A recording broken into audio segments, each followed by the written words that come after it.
दोस्तों देखते हैं, ये नेक्स्ट टाइप है। इस टाइप का नाम है जब ए रुपए में बी वस्तुएं खरीद कर बी रुपए में ए वस्तुएं बेची जाए। यानी कि ए रुपए में कुछ वस्तुएं खरीद कर बी रुपए में बेची जाए और बी रुपए में कुछ वस्तुएं खरीद कर ए रुपए में बेची जाए। ये सिस्टम देखना इस बार। तो देखो ध्यान से, रीता ने 10 रुपए में 15 खिलौने खरीद कर 15 रुपए में 10 खिलौने बेच दिए। बताइए उसे कितने प्रतिशत लाभ या हानि हुई। अभी ये नहीं पता है कि लाभ होगा कि हानि होगा। अकॉर्डिंग टू क्वेश्चन देखते हैं। सबसे पहले ये हम जान लेते हैं कि ये तुम्हारा रुपए देखते हैं। रुपए को हम सीपी की तरफ मानते हैं। रुपया हम एक तरफ लिख लेंगे और वस्तुएं या खिलौना एक तरफ लिख लेंगे। इधर आप लिख लीजिएगा खिलौने, इसको हम मान लेते हैं एसपी। रुपया एक तरफ। पहला रुपया कितना है? 10 रुपया, 10 रुपये लिख लेंगे। दूसरा रुपया कितना है हमारा? 15 रुपये, 15 रुपया हमने लिख लिया। अब खिलौने की तरफ आते हैं। पहला खिलौना कितना रहा? 15 खिलौने, 15 खिलौने लिख लेंगे। दूसरा खिलौना कितना है? 10 खिलौने, 10 लिख लेंगे। इसके बाद ये ट्रिक है लगाने की क्वेश्चन की। इसका बेस तो बहुत बड़ा है। देखते हैं, क्रॉस मल्टीप्लाई कराते हैं। 10 और ये 15, 10 दहम्मा यहाँ लिखते हैं हम 100। उसके बाद से 15 ही में होता है आपका 225 हो गया। यानी कि इस 10 से इस 10 का गुणा करेंगे, इस 15 का इस 15 से गुणा कर देंगे। अब हम ये देखते हैं कि सीपी के सामने कितना लिखा है? 100 लिखा है। 100 रुपये में किसी वस्तु को खरीदा गया और एसपी के सामने ये लिखा है 225, यानी कि 225 रुपये में बेच दिया गया है। 100 रुपये में खरीद कर 225 रुपये में बेचा गया है। यानी कि हमारा लाभ कितना हुआ? लाभ हमारा हुआ 125 रुपये का। 125 रुपये क्या हो गया? हमारा लाभ हो गया। ये हमको दिख रहा है। जाहिर सी बात है कि 100 रुपये में हम किसी वस्तु को खरीदे हैं, 225 में किसी वस्तु को हमने बेच दिया, यानी कि 125 का लाभ हुआ। अब हम देखते हैं कि प्रतिशत लाभ या हानि। अगर जो लाभ हुआ है तो हम प्रतिशत लाभ निकालेंगे, यदि हानि होता तो हम प्रतिशत हानि को निकाल लेते। यानी कि प्रतिशत लाभ हुआ है तो हम प्रतिशत लाभ निकालेंगे। प्रतिशत लाभ बराबर सूत्र होता है लाभ गुणे 100 और बटे क्रय मूल्य। क्रय बोले तो सीपी। लाभ कितने का हुआ है? 125 रुपये का। 125 गुणे 100 और बटे क्रय मूल्य। क्रय मूल्य हमारा कितना है? 100 रुपये। 100 से 100 काट दिया। 125% क्या हुआ? हमारा लाभ हुआ। आगे दोस्तों समझ में? तो देखते हैं दूसरा क्वेश्चन। अच्छा, इस प्रकार के जो क्वेश्चन होते हैं उनमें सिस्टम कुछ अलग ही रहता है। गीता ने कुछ कलमें 8 रुपये में 10 के भाव से 8 रुपये में 10 के भाव से खरीद कर 10 रुपये में 8 के भाव से बेच दिया। पिछली प्रकार क्वेश्चन है, जैसे पहला क्वेश्चन था वैसे दूसरा क्वेश्चन है। देखिएगा, एक तरफ लिखते हैं हम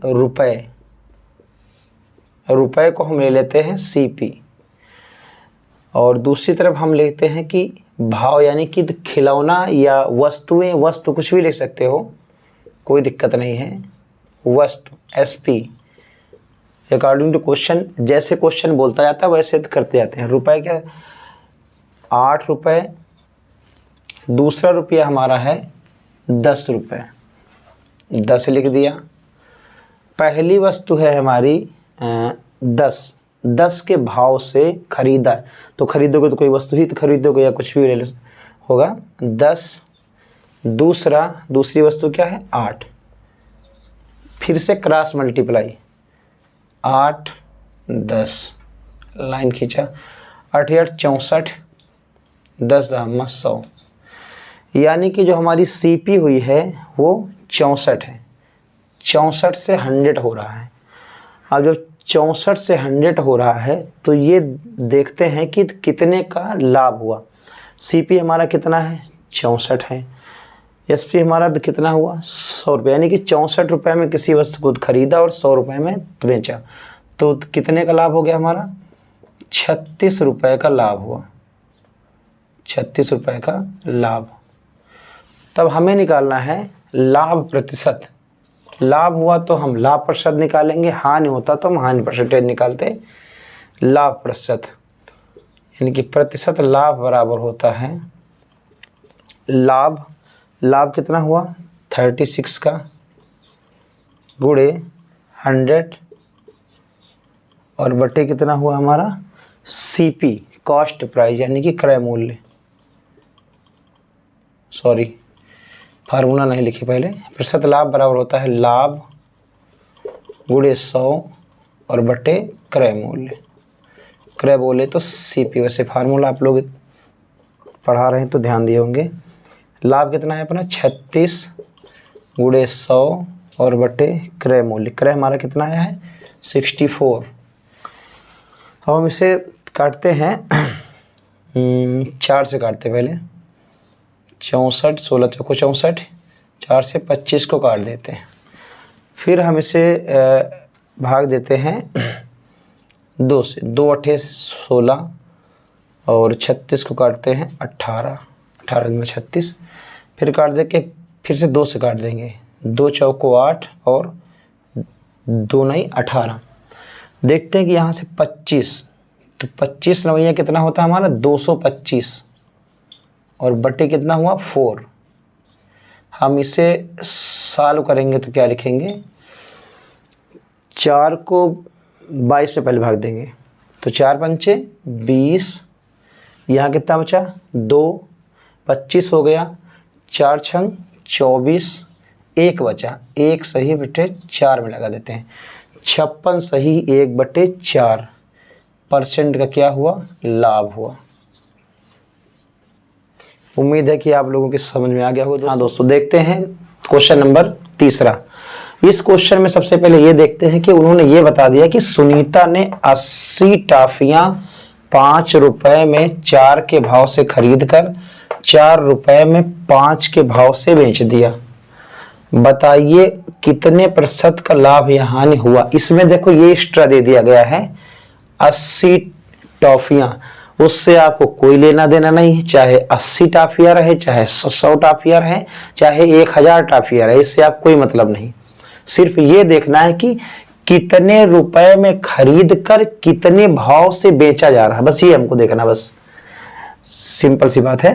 रुपए, फिर से हम लिखते हैं रुपए, जैसे पिछले क्वेश्चन में लगाया CP, उसके बाद वस्तु लिखते हैं, वस्तु, वस्तु को हम क्या मानते हैं SP। तो 5 रुपया, सबसे पहले लिखा हमने 5 रुपए, 5 रुपए पहला रुपए। दूसरा क्या है 4 रुपए, रुपया रुपया एक तरफ, वस्तु वस्तु एक तरफ, 4 रुपए। पहली वस्तु कितनी है 4, 4 लिख लेंगे। दूसरी कितनी है 5, यानी कि वस्तु वस्तु एक तरफ और रुपया रुपया एक तरफ। फिर से देखते हैं, ये इधर ये इधर, 5 पचम कितना हो गया आपका 25, सॉरी 5 पचम कितना हुआ 25 और 4 चौको 16। CP 25 रुपए है, SP 16 रुपए है। अकॉर्डिंग टू क्वेश्चन देखने बाद ये तो पता चल ही गया होगा कि 25 रुपए में किसी वस्तु को खरीदा गया और 16 रुपए में बेचा गया। तो ये देख रहे हैं कि यह 25 में खरीदा गया और 16 में बेचा गया है, तो कितने की हानि हुई है 16 9 25, यानी कि 9 रुपए की आपकी हानि हुई है, 9 रुपए की हानि हुई। तो हम क्या निकालेंगे हानि प्रतिशत, यानी कि प्रतिशत हानि निकालेंगे, प्रतिशत हानि निकालेंगे।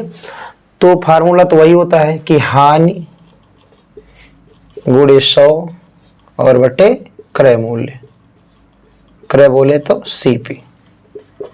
हानि, हानि कितना हुआ हमारा 9 रुपए का हो रहा है, गुणे 100 और बटे सीपी।